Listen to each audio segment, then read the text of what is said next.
Assalamualaikum warahmatullahi wabarakatuh. Perkenalkan, nama saya Sarni Alexandra dengan NIM 210208502054, kelas 4 PKK Fakultas Teknik Universitas Negeri Makassar. Puji dan syukur kita panjatkan kehadirat Tuhan Yang Maha Esa.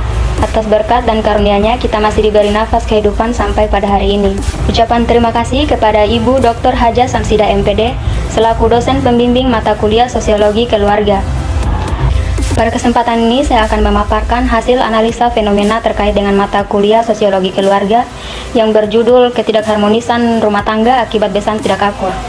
Keluarga dipahami sebagai kelompok primer yang terdiri dari dua orang atau lebih yang mempunyai jaringan interaksi interpersonal, hubungan darah, hubungan perkawinan, dan adopsi. Definisi tersebut menunjukkan bahwa keluarga mensyaratkan adanya hubungan perkawinan, hubungan darah, maupun hubungan adopsi sebagai pengikat. Secara umum, keluarga dibedakan dalam beberapa jenis. Adapun jenis-jenis keluarga sebagai berikut. 1. Keluarga inti. Keluarga inti adalah jenis keluarga yang paling mendasar dan memiliki cakupan paling kecil, yaitu terdiri dari ayah, ibu, dan anak. Keluarga inti memiliki peranan yang sangat penting bagi kualitas kehidupan setiap orang, baik dalam kehidupan pribadi maupun dalam masyarakat. Kedua, keluarga konjugal. Keluarga konjugal adalah keluarga yang terdiri dari ayah, ibu, dan anak, serta interaksi dengan orang tua ayah atau orang tua ibu, seperti kakek atau nenek. Dalam hal ini, cakupan jenis keluarga konjugal lebih kompleks dan luas dibandingkan dengan keluarga inti. 3. Keluarga luas. Keluarga luas atau keluarga besar adalah jenis keluarga dengan jumlah anggota yang cakupannya paling besar. Dalam keluarga luas terdiri dari anggota keluarga konjugal dan juga keluarga kerabat lainnya seperti paman, bibi, sepupu, dan anggota keluarga lainnya. Tidak hanya itu, dalam keluarga juga mempunyai 8 fungsi utama, yaitu 1. Fungsi keagamaan, ialah orang tua menjadi panutan baik dalam ibadah maupun perilaku. Kedua, fungsi sosial budaya, yaitu orang tua menjadi contoh dalam bertutur kata, bersikap, dan bertindak. 3. Fungsi cinta kasih, yaitu orang tua wajib memberi kasih sayang agar cinta kasih bersemi dalam keluarga. Yang keempat, fungsi perlindungan, yaitu menumbuhkan rasa aman dan kehangatan. 5. Fungsi reproduksi, ialah bersepakat mengatur jumlah anak dan jarak kelahiran anak serta kesehatan reproduksi. 6. Fungsi sosialisasi dan pendidikan, yaitu orang tua mendorong agar anaknya bersosialisasi dalam lingkungan serta mengenyam pendidikan. 7. Fungsi ekonomi, ialah orang tua bertanggung jawab dalam memenuhi kebutuhan keluarganya. Yang kedelapan, fungsi pembinaan lingkungan keluarga, adalah orang tua mengajarkan dan menjaga serta memelihara lingkungan keharmonisan keluarga dalam lingkungan sekitar. Berikut latar belakang dari kasus yang saya analisis kali ini, yaitu ketidakharmonisan rumah tangga akibat besan tidak akur, baik dalam keluarga laki-laki maupun dari keluarga perempuan. Mempunyai orang tua yang tidak akur, pasti anak yang sudah menikah tidak akan hidup tenang dalam menjalani rumah tangganya, yang akan berujung dalam pertikaian, bahkan bisa jadi perceraian.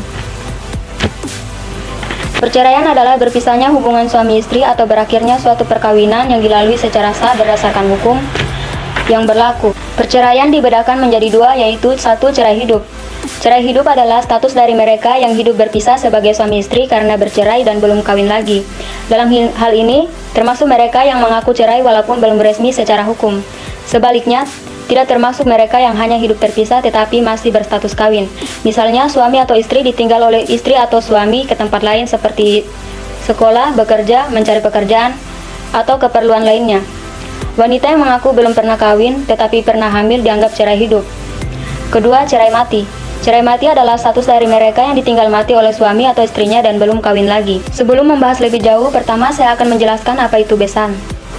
Besan adalah orang tua dari menantu, baik menantu laki-laki maupun menantu perempuan. Arti kata lainnya dari besan adalah hubungan keluarga antara dua orang tua yang terjadi karena anak mereka menikah. Adapun faktor-faktor yang menyebabkan besan tidak akur ialah 1. Kurang tegasnya seorang suami. Hal ini membuat istrinya dilema harus memilih antara menghormati dan taat kepada suami, serta menjadi anak durhaka kepada orang tuanya atau memihak kepada orang tua dan tidak menghiraukan keinginan suaminya. Kedua, tidak dapat mengontrol emosi. Semua manusia tentunya memiliki emosional, namun kita harus bisa mengontrol emosi tersebut sesuai dengan keadaan. Karena tidak jarang kita menemukan mertua yang memaki-maki dan berbicara tidak sepantasnya kepada menantunya di depan orang tuanya. Inilah salah satu penyebab tidak akurnya para besan. 3. Belum punya cucu atau keturunan dari anak. Tentunya hal ini juga pemicu akan kasus tersebut. Ketika pasangan tidak mempunyai cucu atau keturunan, maka orang tua akan saling menyalahkan anak atau menantunya, dan mulai ada penyesalan mengapa menerima dia sebagai menantunya. 4. Status ekonomi dan pendidikan yang berbeda. Tidak semua pasangan itu harus memiliki pasangan yang sederajat, baik dalam hal ekonomi maupun pendidikan.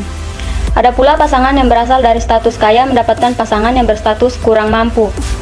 Ini juga adalah salah satu alasan mengapa besan tidak akur, yaitu membanding-bandingkan pencapaian anaknya dengan pencapaian menantunya.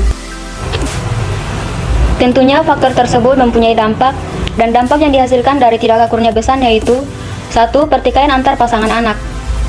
Jika melihat orang tua mereka tidak akur, anak akan menjadi stres dan mudah terbawa emosi, hingga bingung melampiaskan emosi kepada siapa. Apakah harus kepada suami atau kepada istrinya yang bisa menjadi pelampiasan dengan saling menyalahkan antar orang tua. Kedua, tidak ada lagi cinta dalam sebuah rumah tangga. Tentunya jika pertengkaran terus terjadi, maka hubungan akan menjadi renggang dan komunikasi pun akan jarang terjadi atau menjadi tidak nyaman saat berkomunikasi jika hanya dipakai untuk bertengkar, sedangkan masalah tak kunjung selesai. 3. Cucu atau anak akan ikut stres. Jika melihat kedua orang tua mereka saling berantem atau beradu mulut, anak akan mudah membawa perasaan dan ikut dalam kesedihan. Tentunya hal ini dapat mengganggu tumbuh kembang anak baik secara rohani maupun secara fisik. 4. Perceraian. Perceraian adalah sesuatu yang dilarang oleh agama. Namun jika sudah tidak ada pilihan lain, dan jika sudah menyakiti salah satu dari pasangan, maka sebaiknya bercerai. Begitu pula yang dirasakan oleh pasangan jika besan mereka tak kunjung akur. Bisa saja mereka mengambil keputusan untuk bercerai agar masalah selesai. Hanya karena masalah dengan orang tua, mereka harus mengorbankan rumah tangga mereka. Dalam sebuah masalah tentunya mempunyai solusi. Berikut solusi untuk mengakrabkan besan Anda. 1. Sering berkomunikasi. Dengan sering-sering berkomunikasi dan mengakrabkan diri, baik dengan menantu maupun dari orang tua, dengan saling bertukar pikiran. 2. Jalan-jalan bersama.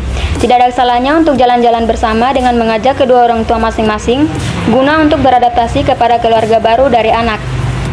3. Belajar untuk menerima segala perbedaan. Dalam kehidupan ini, memang semuanya berbeda, tidak ada yang sama, maka harus diterapkan untuk saling menerima segala perbedaan. 4. Beradaptasi. Mulailah beradaptasi dengan segala perbedaan dari keluarga pasangan. Jangan mengambil keputusan dengan keadaan emosi. 5. Saling menghormati. Ada banyak perbedaan yang membuat kita kurang saling menghormati satu sama lain. Namun dalam keluarga kita diwajibkan untuk saling menghormati, lebih-lebih lagi dalam keluarga baru. Kita sebagai orang tua harus menyadari akan hal tersebut, dan harus ada kesadaran dari orang tua masing-masing. Cobalah berkomunikasi dengan orang tua atau berkumpul mengadakan musyawarah dalam menyampaikan semua unek-unek dari alasan mengapa mereka tidak akur. Kemudian bicarakan dengan cara baik-baik. Kesimpulannya, keluarga yang harmonis tentunya adalah dambaan semua orang. Namun, masalah dalam rumah tangga juga tidak bisa dihindari dan semua pasti butuh solusi serta saran yang baik dari berbagai pihak keluarga. Apalagi yang menyangkut dengan masalah orang tua. Tentunya sebelum menikah atau memasuki tahap yang lebih serius, kita harus lebih bijaksana dalam memilih dan harus saling mengenal lebih dahulu bagaimana sifat keluarga masing-masing pasangan, agar kasus seperti ini tidak dialami oleh pasangan-pasangan lainnya. Baik, sekian pemaparan hasil analisa dari saya. Mungkin ada salah kata dalam bertutur kata, kurang dan lebihnya mohon dimaafkan. Assalamualaikum warahmatullahi wabarakatuh.